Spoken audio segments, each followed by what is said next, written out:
ఉమ్మడి కరీంనగర్లో మరోసారి ప్రోటోకాల్ వివాదం రేగింది. సిరిసిల్ల జిల్లా కేంద్రంలోని కాలేజ్ గ్రౌండ్లో రెండో విడత ఇందిరమ్మ ఇళ్ల పంపిణీ కార్యక్రమంలో ఏర్పాటు చేసిన ఫ్లెక్సీలో స్థానిక ఎమ్మెల్యే కేటీఆర్ ఫోటో పెట్టకపోవడం వివాదాస్పదమైంది. దీనిని గుర్తించి అడ్డుకునేందుకు ప్రయత్నించిన బీఆర్ఎస్ నాయకులను పోలీసులు అరెస్ట్ చేసి స్టేషన్కు తరలించారు. కలెక్టర్ ప్రోటోకాల్ పాటించడం లేదని బీఆర్ఎస్ నేతలు మండిపడ్డారు.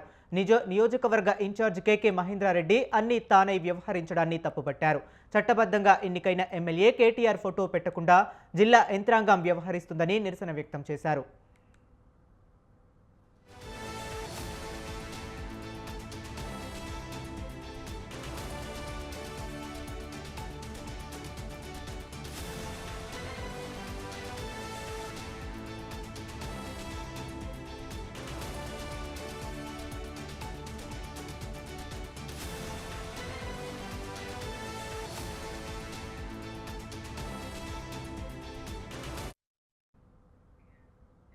బీసీ రాజ్యాధికార సమితి ఆధ్వర్యంలో కోటి బీసీ సభ్యత్వాలు నమోదు కార్యక్రమం ప్రారంభమైంది.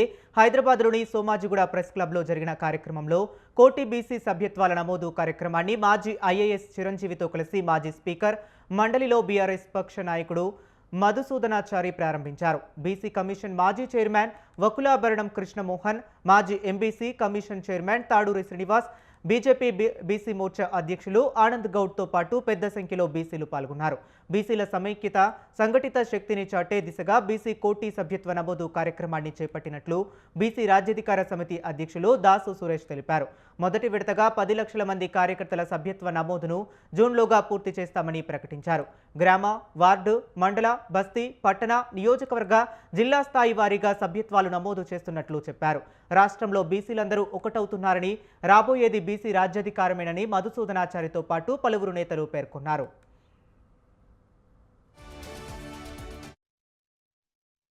చివరికి ఏదో ఒక రోజు బీసీలలో చైతన్యం వస్తుంది, వాళ్ళంతా ఒకటే రోజు మన పీఠాలు కదిలిపోతాయి అనేటువంటి ముందు చూపుతో మనల్ని బీసీలోని అనేక మందిని అనేక కులాలుగా విభజించి వాళ్ళ అవసరాల కోసం వీళ్ళని ఉపయోగించుకొని మనల్ని ఒక శక్తిగా తయారు కాకుండా అటువంటి కుట్రపూరితమైనటువంటి వాతావరణాన్ని సృష్టించడం జరిగింది. కాబట్టి మనం అనేక సందర్భాల్లో ఏదైనా నియోజకవర్గంలో ఒక బీసీ నిలబడితే చాలా సందర్భాల్లో ఓసీలు తెలుస్తున్నటువంటి వాతావరణాన్ని చూస్తూ ఉన్నాం.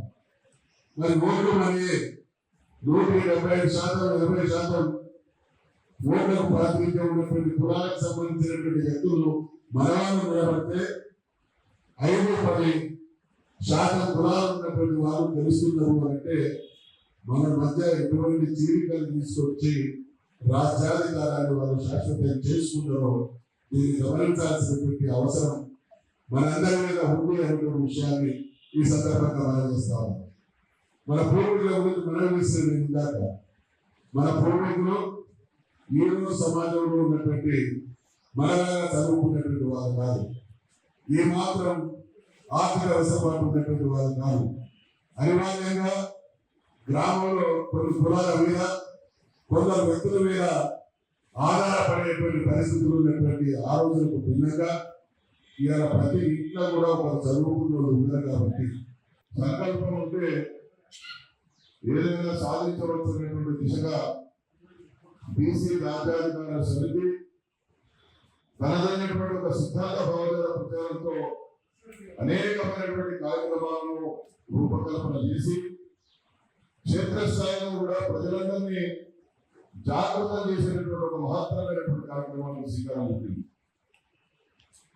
ఇవాళ ఈ రాష్ట్రంలో ఉన్నటువంటి బీసీ జనాభా సంఘటితం అవుతే అనుకున్నటువంటి రాజ్యాధికార సాధన సాధ్యమైనటువంటి రాష్ట్రంలో ఉన్నటువంటి బీసీలందరూ కూడా గమనించాలని మనం చేస్తున్నాం.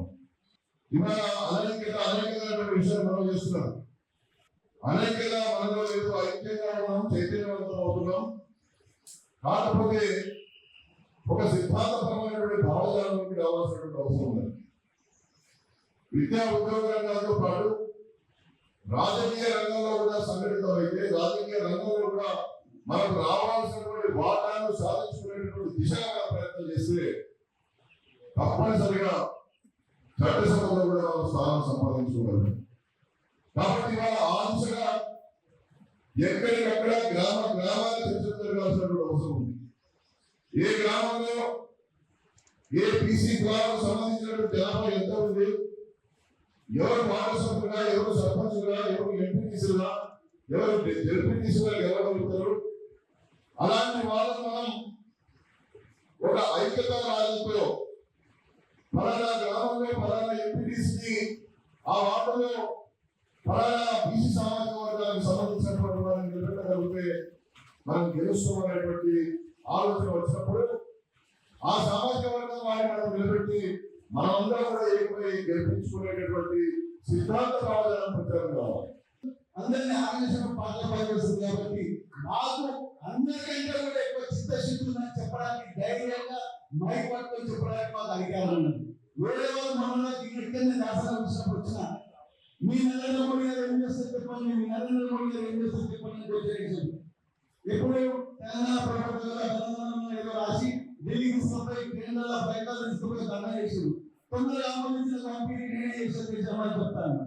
ఆరోగ్య ఆయా తొందరపాటు పలికిరాంతాను మీరు ఏది ఆలోచించకుండా గవర్నర్ వాటికుండా ఏం లేకుండా చిన్నపిల్లల శాస్త్రంలో పోయి రాహుల్ గాంధీ చూపిస్తాను వచ్చినావు, దేశమంతా చేసావు చెప్పడం చేసావు. అది తప్పుడు కాదు, తప్పుడు కాదు. నరేంద్ర మోడీ గారు ఆలోచించి డిసిజన్ తీసుకుంటారు. ఒకసారి డిసిజన్ తీసుకుంటే అది ప్రపంచ